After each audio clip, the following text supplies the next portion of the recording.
Pessoal, para aqueles que não me conhecem, eu sou Mário César Martins de Camargo, eu fui curador da Fundação Rotária e diretor do Rotary International nos períodos de 2015-19 e 19-21. Estou falando para uma plateia, teoricamente, de companheiros, né, da nossa instituição e, quiçá, também para alguém fora da instituição que se interesse por entrar nessa organização que é a maior organização não governamental do planeta, né? E nessas minhas andanças pelo Brasil e pelo mundo afora, frequentemente me perguntam sobre tópicos variados, tanto do Rotary quanto da Fundação Rotária. E eu, então, instado, né, pela Denise e pela Patrícia, eu resolvi começar a gravar algumas informações que, teoricamente, não alcançam todos os rotarianos que participam das nossas conferências, dos nossos institutos. O primeiro tema que eu proponho a conversar com vocês é por que o Rotary se envolveu com o programa da poliomielite, né? Boa parte dos rotarianos sabe, mas o mundo fora do Rotary não necessariamente tem esse conhecimento. Atrás da máquina de vacinação da poliomielite no mundo inteiro e particularmente aqui no Brasil também, tem a marca do Rotary. E isso começou lá em 1979. Em 1979, o presidente mundial do Rotary era um australiano, Clem Renouf. E ele foi convidado, então presidente do Rotary International, para batizar uma fragata da Marinha Australiana que havia sido construída no estaleiro em Seattle, né? Seattle é aquela cidade da sede da Microsoft, da Boeing lá, e que tinha um estaleiro que havia construído essa fragata para a Marinha de Guerra americana, australiana, ao custo de 100 milhões de dólares.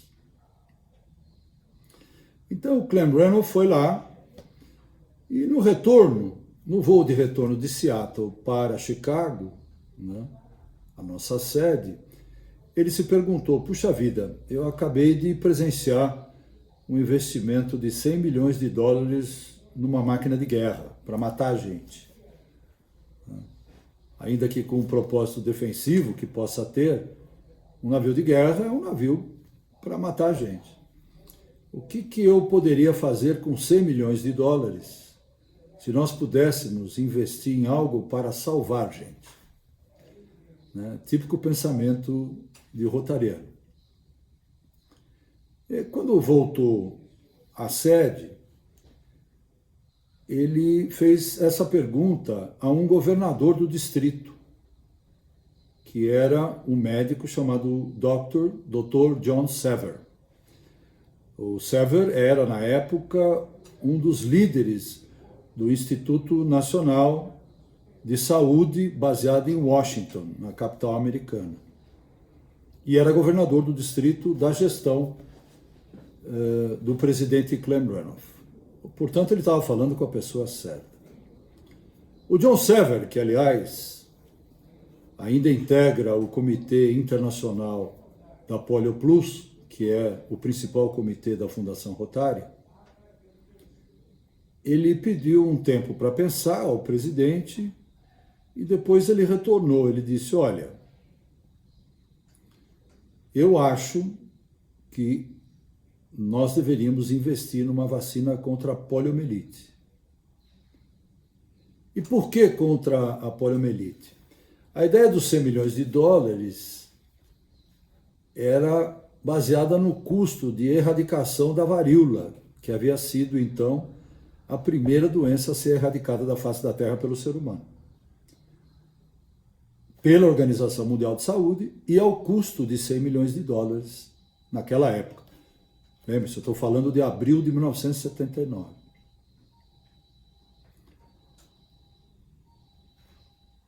Começou-se, então, um processo de teste.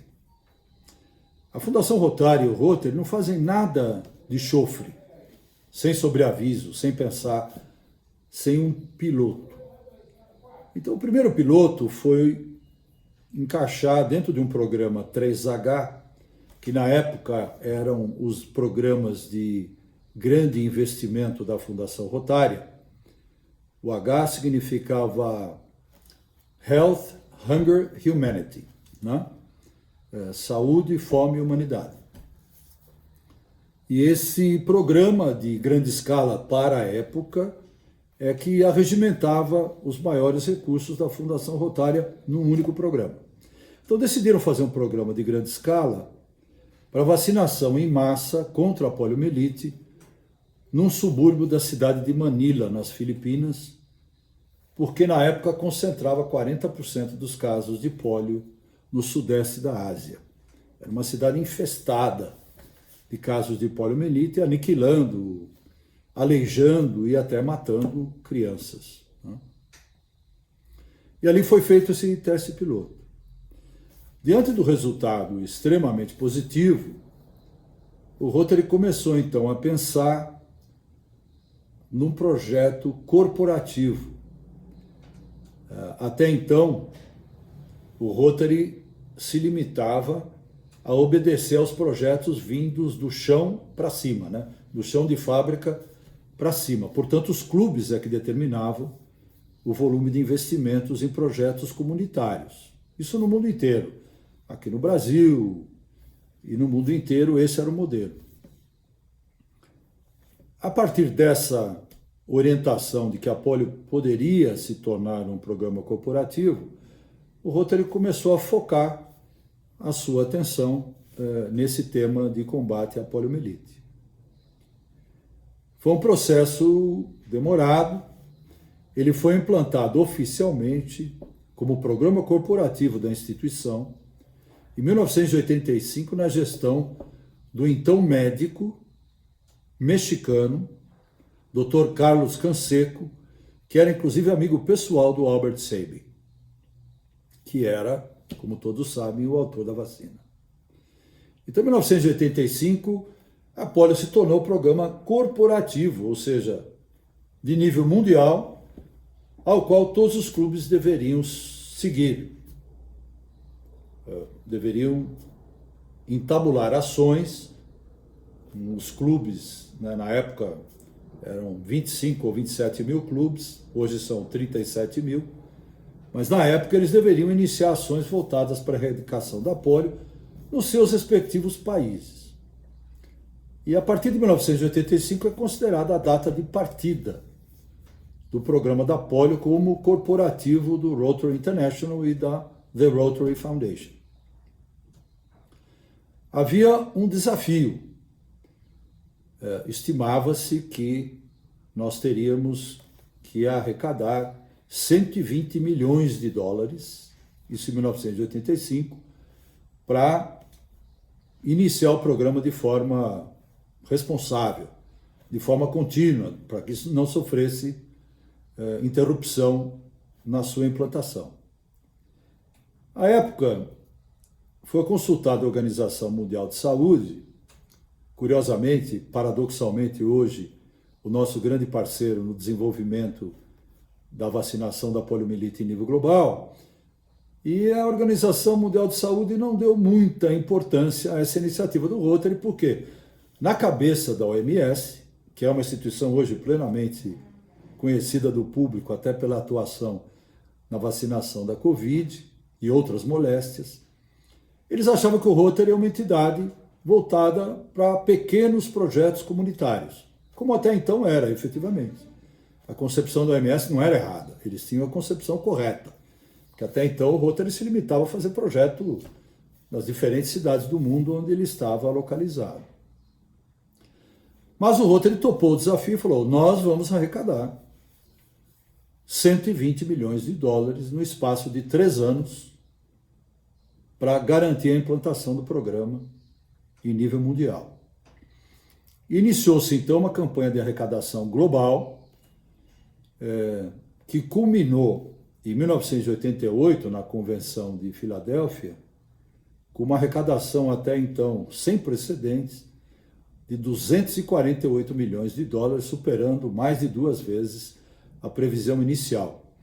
e convencendo a Organização Mundial de Saúde, finalmente, que o Rotary era um parceiro sério em grandes projetos, que não era um parceiro voltado só para pequenas causas locais, que era um parceiro importante para adotar uma causa global.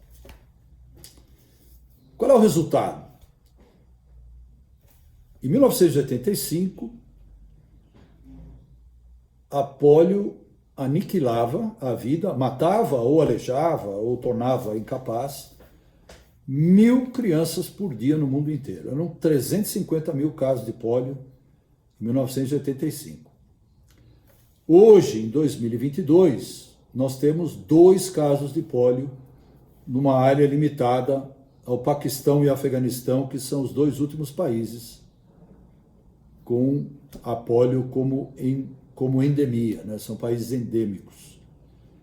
Nos restantes países, a polio foi erradicada. Inclusive aqui no Brasil, que foi declarado livre da polio, né? Lá na década de 90, em 94, em 92 aqui no Brasil, em 94 no Peru, foi o último caso de polio na América do Sul. Então, esse resultado fala por si mesmo. Num balanço recente que fizemos num seminário sobre a polio, calcula-se que tenhamos salvado entre 18 e 19 milhões de vidas do problema da poliomielite. Não é pouca gente. 18 ou 19 milhões de crianças tiveram o seu futuro garantido porque tomaram as vacinas, tomaram as gotinhas da vacina da poliomielite, da vacina oral, né? Foi um esforço brutal. Nós tínhamos mais de 120 países com a polio como endemia, hoje reduzidos a 2, e o nosso objetivo, o nosso compromisso com as crianças do mundo é reduzi-la a 0. É um esforço brutal, é uma logística insana. Para vocês terem uma ideia, nós temos gente atuando no Afeganistão, com o Talibã. Tivemos que combater o Talibã quando eles não estavam no poder. Hoje o Talibã atua junto com o Rotary na promoção da vacinação das crianças afegãs. E vocês podem imaginar, naquelas montanhas lá do interior do Paquistão com o Afeganistão, o quão difícil é você vencer a barreira à vacinação. Nem só no Paquistão a barreira de vacinação e no Afeganistão. Hoje a gente sabe que vacinação é um tema controverso, né, em qualquer lugar do planeta, até no próprio Estados Unidos. Mas lá no Afeganistão, nós pouco a pouco estamos vencendo a batalha. Há uma grande questão ainda pendente. A polio pode voltar? Pode. Inclusive aqui no Brasil. Inclusive em outros lugares do mundo. Por que pode voltar? Hoje, todo mundo sabe, em função do Covid, o que é imunidade coletiva, ou popularmente imunidade por rebanho. Eu acho que rebanho tem um pouco a ver com gado, mas tudo bem, vamos falar de imunidade coletiva. A imunidade coletiva ela vem quando um número suficiente de pessoas numa determinada comunidade está vacinada e que, portanto, não retransmite o vírus. Esse índice é de 95% de vacinação. Esse índice já foi de 95% até 6, 7 anos atrás. Hoje no Brasil, esse ano, por exemplo, o mapa é de 62% a 65%. Ou seja, estamos sim ameaçados do retorno da poliomielite, se os níveis de vacinação não voltarem aos 95% das crianças que estão naquela faixa etária de vacinação. Então é um alerta que o Rotary está mandando para todas as comunidades do Brasil, secretarias de saúde municipais, secretarias de saúde estaduais, o próprio Ministério da Saúde. O Rotary é parceiro do Ministério da Saúde nessa questão. Então esse é um alerta de hoje, de que é fundamental que mantenhamos o foco no programa de vacinação para evitar que crianças percam seu futuro pelo vírus da poliomielite. Obrigado pela atenção de vocês. A gente continua com outro assunto no próximo papo.